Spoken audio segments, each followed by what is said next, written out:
Face book का आगाज़ फरवरी 2004 में हुआ और साल के आखिर तक 10 लाख अफराद इसे इस्तेमाल कर रहे थे। पिछले कुछ सालों में इसकी मकबूलियत में तेज़ी से इजाफा हुआ और एक अंदाजे के मुताबिक दुनिया भर में इस वक्त फेसबुक इस्तेमाल करने वालों की तादाद तकरीबन 90 करोड़ है। लेकिन अब बाज़ तज्जियाकारों का कहना है कि आने वाले दिनों में इसको कई चैलेंजेस का सामना होगा। हर कोई फेसबुक को पसंद करता है इसलिए कि ये मुफ्त है। जब आप हिस्सेस फरोख्त करते हैं तो बड़ा चैलेंज आमदन पैदा करना होता है। गुज़श्ता हफ्ते फेसबुक की ज़िंदगी में एक नए बाब का इजाफा हुआ।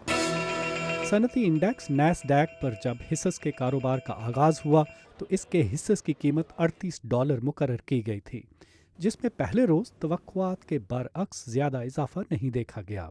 सरमायाकारी के माहिर माइकल गयाद फेसबुक के स्टॉक्स की कारकर्दगी से हैरान नहीं हुए।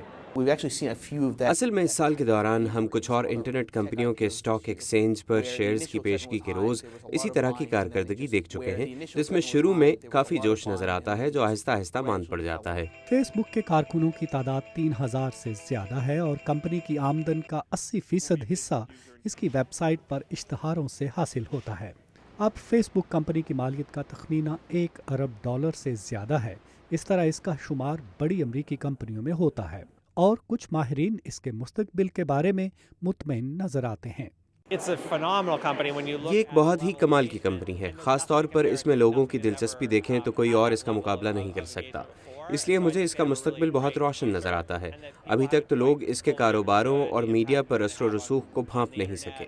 अवामी राब्तों की वेबसाइट फेसबुक के बारे में कुछ तज्जियाकारों का पहले से ख्याल था कि इसके हिस्सेस की कदर बहुत ज़्यादा मुकर्रर की गई है और हकीकत में इसकी कदर का अंदाज़ा लगाना बहुत मुश्किल है। मिलार सेगा के साथ नदीम याकूब, उर्दू VOA।